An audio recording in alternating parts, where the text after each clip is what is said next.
ئەگەرچی چەندین جار داوا کراوە با ئاوی ڕووباری سیروان بە هەدەر نەڕوا و هەوڵەکان بەگەڕ بخرێن بۆ ئەوەی ئاوی ڕووبارەکە زۆرترین قازانج بە ناوچەی گەرمیان و قەزای کەلار ببەخشێ کەچی ئەو هەوڵانە تەنها لە چوارچێوەی قسەدا ماوەتەوە. شارەزایەکی بواری جوگرافیش دەڵێت ڕێگاکان زۆرن بۆ سوودوەرگرتن لە ئاوی ڕووباری سیروان، لەناو هەموو ڕێگاکانیش تەواوکردنی بەنداوی باوەنورە کە بەهۆی قەیرانی داراییەوە ماوەی چەند ساڵێکە کارەکانی ڕاگیراوە.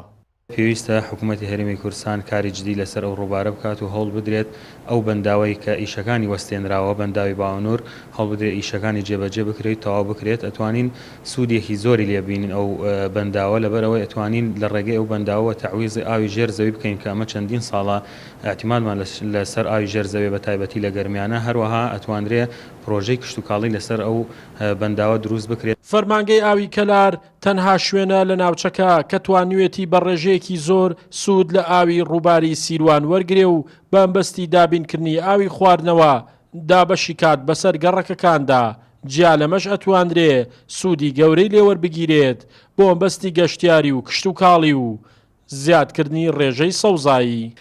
بەشی وەرگری پاڵاوگەکەمانەکەوێتە سەر ڕۆخی ڕووبارەکەەوە و بە شێوەیەکی ڕاستەوخۆ ئاو لە ڕووباری سیروان وەردەگرێت لە ئێستادا 60% گەڕەکەەکانی شاری کەلار لە ڕێگەی پاڵاوگەکەەوە ئاوی وەردەگیرێت، کواتا ئێمە بە شێوەیەکی سەرەکی پشتمان بە ڕووباری سیروان بەستووە بۆ دابینکردنی ئاو لە شاری کەلاردا.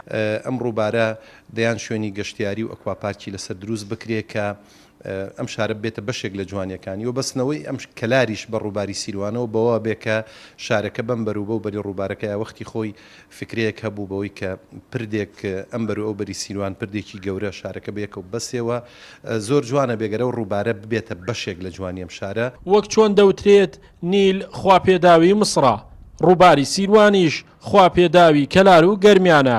نزیکی ڕووبارەکەش لە قەزای کەلارەوە دەرفەتی زیاتری پێدەبەخشێت بۆ گەشەی ناوچەکە لە هەموو ڕووەکانەوە. شاخەوان محەممەد، کورسات نیوز، کەلار.